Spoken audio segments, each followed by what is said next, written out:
Hello दोस्तों, HDFC bank India का सबसे बड़ा प्राइवेट बैंक है। लेकिन पिछले कुछ दिनों से यहाँ जो हो रहा है वो किसी ने नहीं सोचा था। सिर्फ इस साल की बात करें तो यह स्टॉक 21% गिर चुका है और पिछले एक महीने में ही 11.5% की गिरावट देखी गई है। सबसे बड़ा झटका लगा 19 मार्च को, जब एक ही दिन में शेयर 9% टूट गया। आखिर ऐसा क्या हुआ? क्या ये एचडीएफसी बैंक में पैसा लगाने के लिए सही वक्त है या अभी और नीचे जाएगा? आज की इस वीडियो में हम एचडीएफसी के न्यूज़, टेक्निकल एनालिसिस और बड़े ब्रोकरेज के टारगेट्स को डिटेल में समझेंगे। तो चलिए शुरू करते हैं वीडियो को और सबसे पहले बात करते हैं उस बड़ी वजह की जिसने मार्केट को हिला दिया। एचडीएफसी बैंक के चेयरमैन अतानु चक्रवर्ती ने रिजाइन दे दिया है। इस न्यूज़ ने इन्वेस्टर्स के बीच थोड़ा डर पैदा कर दिया है, लेकिन बैंक ने गवर्नेंस को संभालने के लिए केके मिस्त्री को इंटरिम पार्ट टाइम चेयरमैन बनाया है, वो भी 3 महीनों के लिए। ये एक पॉजिटिव स्टेप है कंटिन्यूटी के लिए। अब ध्यान देने वाली बात यह है कि अक्टूबर 2026 में एमडी और सीईओ का टर्म रिन्यूअल होने वाला है। ये इवेंट बैंक के फ्यूचर के लिए सबसे बड़ा टर्निंग पॉइंट होगा। चलिए दोस्तों, अब बात करते हैं नंबर्स की और सबसे पहले बात करते हैं एचडीएफसी शेयर के वैल्यूएशन की।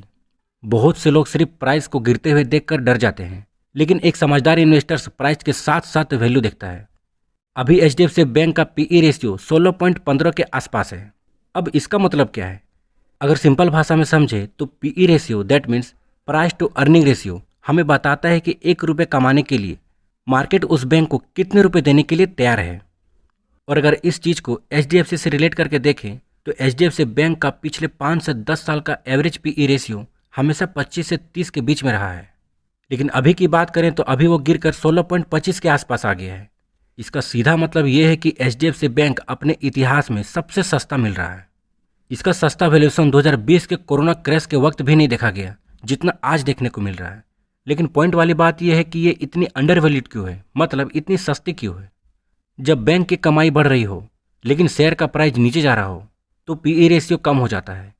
एनालिस्ट्स प्रोजेक्ट कर रहे हैं कि बैंक की इनकम आने वाले 3 सालों में 13% कार्ग से बढ़ेगी, यानी बैंक अंदर से मजबूत हो रहा है। लेकिन बाहर लीडरशिप चेंज होने की वजह से लोग डर रहे हैं और लगातार शेयर को बेच रहे हैं, मतलब सेल कर रहे हैं। इसे ही स्टॉक मार्केट की भाषा में अंडर वैल्यूड कहते हैं, यानी एक चमकता हुआ हीरा जो अभी मिट्टी के दाम पर मिल रहा है। चलिए अब हम बात करते हैं एचडीएफसी बैंक शेयर के फ्यूचर टारगेट कैलकुलेशन की।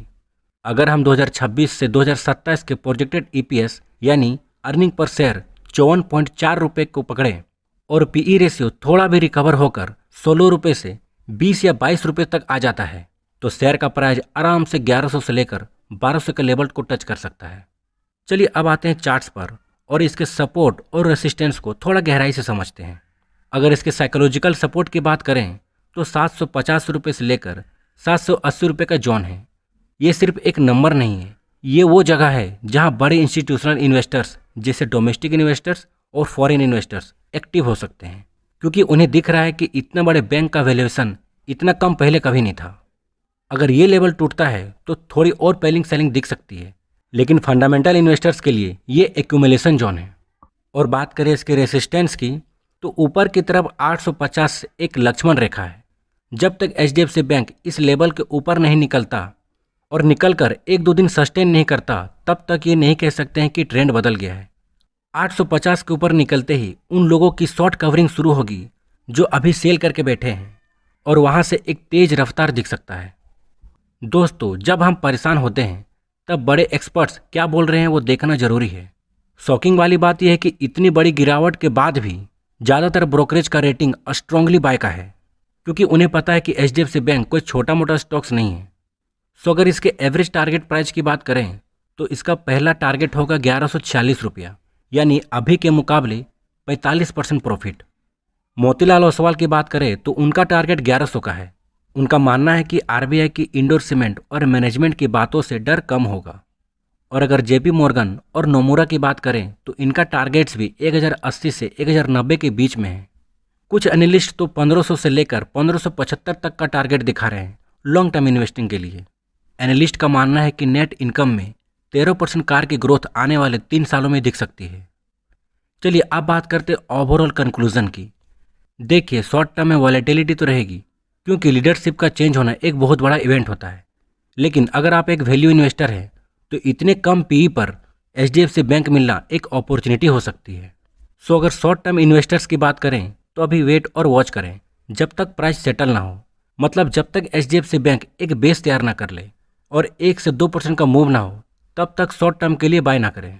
लेकिन अगर लॉन्ग टर्म इन्वेस्टर्स की बात करें तो आप हर गिरावट पर थोड़ा थोड़ा एक्यूमुलेशन कर सकते हैं, मतलब SIP मोड में बाइंग कर सकते हैं, क्योंकि 2026 से 2027 का आउटलुक अभी भी बहुत मजबूत लग रहा है।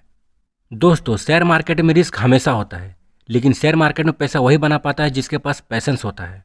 सो अगर आपको ये डिटेल एनालिसिस पसंद आया है तो हमारे चैनल को सब्सक्राइब करें और नीचे कमेंट में जरूर बताएं कि आपने HDFC बैंक को बाय किया है या सेल।